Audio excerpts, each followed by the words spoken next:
It's Tuesday, and that means a team announcement day, of course, for the Springboks, of course, and a lot of interest in this team, especially after what happened last week when Australia stunned the Boks 38-22 at Ellis Park. Lots been said about that. We've had a lot of discussions. There's a lot of videos on this website about what's been said. Rassie has come out and defended his team. Nick Mallett has spoken to us about exactly what happened, and we've had a lot of talk around here. But now it's Tuesday, and the team has been named. And what an interesting team has been named. We knew there were going to be changes. We knew there were going to be a lot of changes, and there was going to be a reset. But maybe we should have a look at closer, because only 5 players from the starting lineup have made it into this team. They were always going to change a number of the players going into the second test anyway. But it's just interesting to see a much more settled team, a look that we know of this team.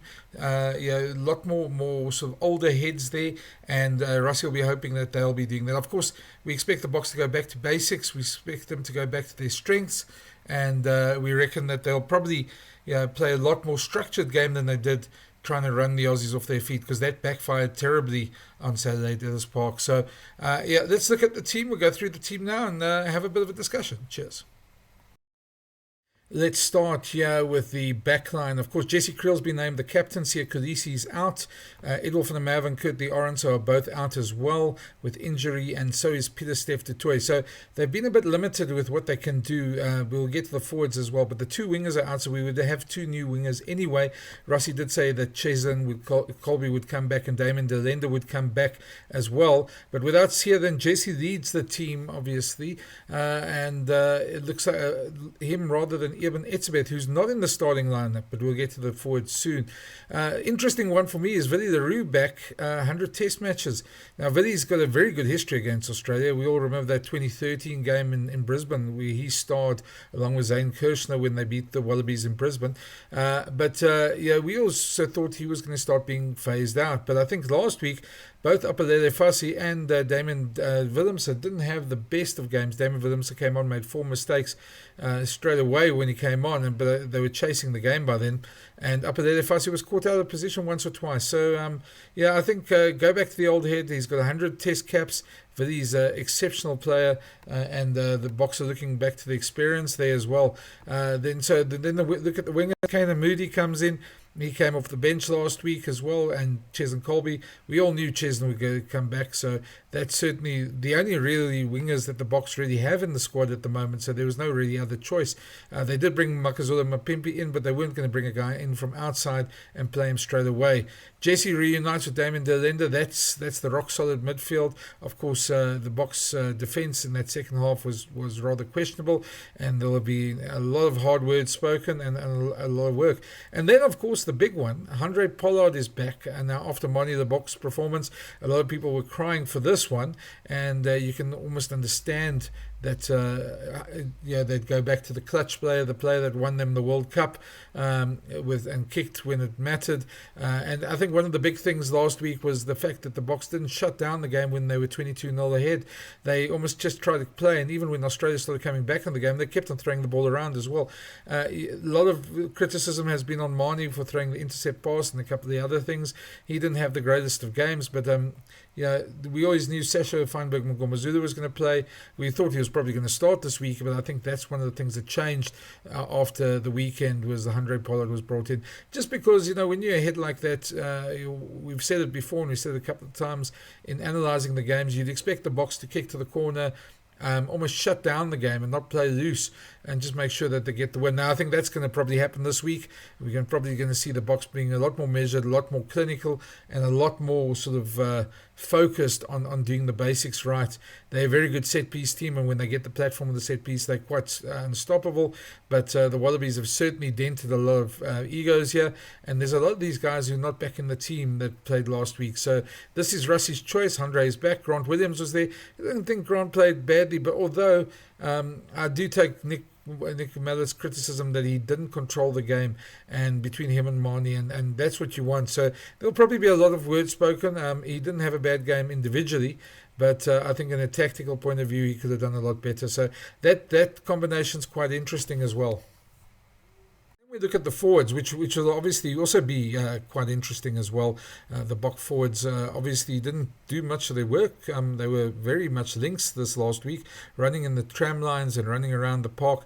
There wasn't much of the scrum was still good, but they didn't get many scrums. The line out was a bit wonky, and I know Rassie, one of the reasons Rassie said he turned up at yesterday's press conference was because Dion Davids had a very important line out meeting, had to fix the line out.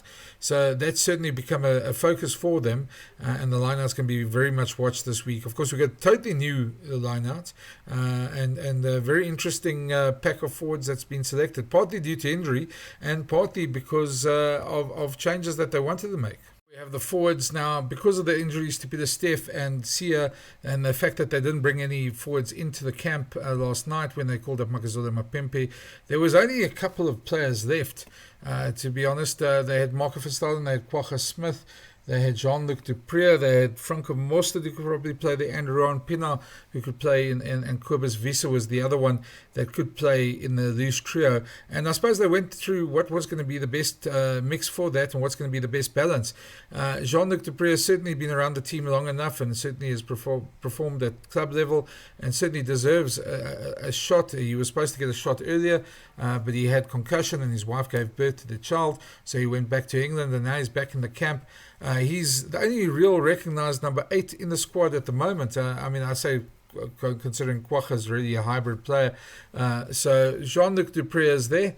That's very interesting as well. Franco Mostert, I suppose the best, more recognised 7. He's got 80 caps. I think they'll probably be a bit disappointed with his impact off the bench against the Wallabies at Ellis Park, but he's now probably the best number 7. I would have thought maybe go for Ruan Nokia, but I think they probably want him in the line-out. As we see, he's been named at 5. Marco van Staden had a very good game on Saturday. I saw one player rating that gave him 3, and I thought, geez, what have you been smoking? Because he was one of the few Bok forwards that really got stuck in. And when he went off for that mouth guard, we saw that's exactly when the Wallabies came straight back into the game in the 19th minute. He went off the field and suddenly things changed. The Boks gave 3 penalties up in the space of like 4 minutes, and the Wallabies got their first try. So that's probably about the most balanced loose trio they could pick. Interesting though, Eben Etzebeth, he's on the bench.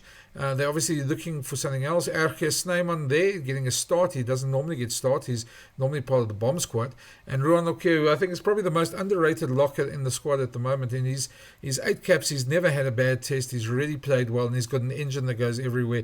He makes a lot of tackles, gets around the field a lot, and certainly is somebody that they'll be looking to take that step up as well. Interesting also in the front row, Oxenchair and Malcolm Marks both did their jobs. I think if you look in the scrums was solid. But Wilco Lowe's been dropped to the bench to give Thomas du Toit a start, which is also very interesting as well. Thomas du Toit at tight head. Last time he played, they took him off the field when they said he wasn't getting the impact that they wanted. So it'd be interesting to see how he does this week. Of course, the Wallaby scrum is not seen as probably the strongest in the Sanzar Championship, Rugby Championship. So it's an interesting one, that. But it's certainly a very rejigged pack, and maybe a bit lighter than we normally expected, but certainly a mobile pack that they've picked as well. I think injuries have partly to do with that, but I think they also looked for sort of a bomb squad on the bench, and when we get to the bench now, we'll have a look at that. This is where it gets interesting, because last week we had a front row there on the bench of Bonfent and Asenati and Klabakanye, and both of them had 1 cap, and they didn't make much of an impact when they came on. Not really their fault. The Boks were chasing the game by that space, so really tight forwards didn't really get a chance to make too much of an impact because the ball was being spread wide the whole time. But Bonfent has been kept, mainly because they don't really have another as you said, prop at the moment. Jan Hendrik Wessels, of course, was injured last week with a clash of heads with Eben Etzebeth and has got concussion. They haven't announced it, but that's what we hear, that he's got concussion. So he's obviously also out, and there isn't another loose head prop in the squad at the moment. I think the Boks have sort of thought with the loose forwards and that they've just got to get through this game. They've got enough players for this game and back the squad depth, and that's what Rassie will be hoping. Minus van der Merwe is a very interesting one, because do you take from that Bongi let's try that again. Bongi Mbonambi has suddenly fallen out of favour. He's certainly been on the edge there as well, and a lot of people have said his impact hasn't been what we wanted it to be from the bomb squad. So it's interesting to see that Marnus van der Merwe, he played once against Georgia, scored 2 tries off the back of a maul. Maybe that's an indication that we're going to see a lot more mauling in this game as well in that second half. But certainly he's getting a chance as well, and I think the Boks are giving him a go. That might be a thing on Bongu. I suppose only time will tell. We'll see how they go further on. But Wilco Low being on the second half, there's certainly an emphasis on the second half to have the pack get in there as well. Eben Etzebeth, Loet de Jager, Kwagga Smith, 6-2 bench, bomb squad bench, definitely, and they're looking for those guys to have a massive impact over there. Kobus Reinach came on last week as well, so Rassie did say that's one of the changes we do know that happened, because Morne van der Berg was going to get a start in Cape Town. I think the loss meant that Morne van der Berg won't get a start. Kobus Reinach and Grant Williams, both the scrum halves from last week, have been kept. And then Sasha Feinberg Mngomezulu covering all the positions in the 10, 12, 15 in the backline as well. I think Kobus Reinach and Grant Williams will probably between them cover the 14 position if there is an injury. Grant has played on the wing before, and Kobus Reinach is very fast. So that's the sort of setup there. Sasha coming on the second half. He may have got a start if things worked out differently in Joburg, but that is certainly what's happened there. And a very interesting bench there. More traditional bomb squad bench that we're used to from the Boks. That's a very interesting team that's been selected, obviously. I think kind of expected that there would be changes. I think the injuries probably complicated things for Rassie as well now this week without Sia and Peter Steff, because I think they would have been involved in the match day 23 anyway. Probably one of the wingers as well would have been, although if they went for a 6-2 bench, maybe not. But certainly would have been some changes already there, as we thought there would be. I think the fact that if you look at Willie Leroux, Damien Delenda, Cheslin Colby comes in, gives that backline a lot more settled look, a lot more experience. It's the old hands there, the guys who've won 2 World Cups, certainly in that backline, and they're looking to them to make that step up and lead the guys out of this, I suppose, I don't want to call it a crisis, but certainly this shockwave that they're in at the moment. If you look at the halfbacks, Andre Pollard is certainly the most experienced old hand, and the guy, the banker you turn back to in that squad in your 3 flavs. Sasha Feinberg Mngomezulu is what we would call the unicorn, the guy who can play the expansive game and who can play tight if need be. But is he at that point yet? I think he's still developing, and I think at this moment they want some cool heads there, and it's understandable given what happened last week. The pressure is really on the team at the moment, so they'll be feeling it. They'll be feeling that they let themselves down. I had a re-look at the game this morning, and it's infuriating when you see how many chances the Boks let slip. There were 4 times in the between the 44th and the 49th minute that they went into the 22, and all 4 times they butchered the chances. Australia got 3 chances after they got 3 tries and took the lead. So I mean, there's certainly there were 13 entries into 22. They certainly played a lot. They didn't kick a lot, and they basically ran themselves off the feet. But we've said that all this week. This is an interesting team. It's an interesting response to the team, partly because of injuries and partly because of what they want to rectify. So I don't expect the Boks to be that much flair this week. I think we're going to see a team that wants to get a job done and get their pride back and get the win. They will want that, and then once they've done the job, they will dominate up front and then grab the 5 points if they can. But I think at the moment the only task at the moment is to win this game on Saturday, and I think most South African Bok fans would agree. Just to end it off, some fun facts about the test. Jesse will be leading the team for the second time after he captained against Italy, obviously. Ox will be the vice captain for the first time in his career. That's an interesting one as well. I suppose they're spreading the load and trying to get guys into senior leadership positions. Jesse and Damien, of course, are the most capped Springbok centre pairing. They'll be taking the field for the 38th time. Eben Etzebeth will add to his 134 test matches. Andre Pollard needs 3 points to match 800 points. The Bok fans will be hoping he gets a lot more in this test as well. Damien Delenda will move into 10th place on the list of most capped Springboks with 90 tests.